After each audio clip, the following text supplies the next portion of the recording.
Ang cute naman. Pero kayang pumatay ng 700 katao ang isang snail na ito.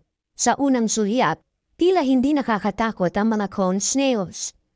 Ngunit, sa likod ng kanilang mapayapang anyo, may nakatagong panganib na hindi dapat balewalain. Ang mga ito ay tinaguri ang isa sa mga pinakamatitinding hayop sa dagat.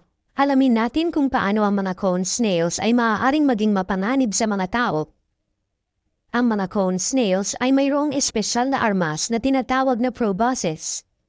Ito ay isang uri ng harpo na puno ng mga neurotoxin.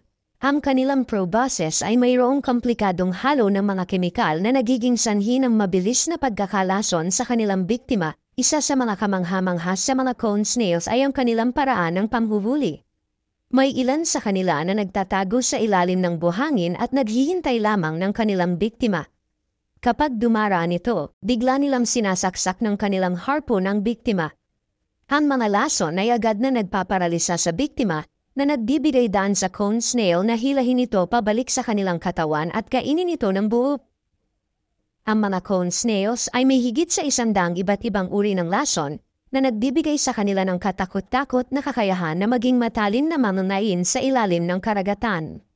Dahil dito, sila ay itinuturing na isa sa mga pinakamapanganib sa mga hayop na maaaring matagpuan sa karagatan. Ang mga tao ay dapat maging maingat kapag nakikipag-ugnayan sa mga cone snails.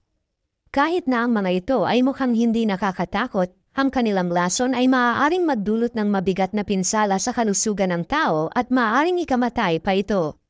Bilang mga manlalayag sa karagatan, mahalaga na maging maalam tayo sa mga kapanganibang ito upang maiwasan ang mga hindi inaasahang aksidente. Sa kabuuan, ang mga cone snails ay mga nilalang na dapat respetuhin at pag-iingatan. Sa kanilang malapandak na anyo, maaari silang maging sanhi ng malubhang panganib. Kaya higit na mahalaga na pag-aralan natin ang kanilang mga kilos at ugali upang mapanatili ang kaligtasan at kabuhayan sa mga lugar kung saan sila matatagpuan.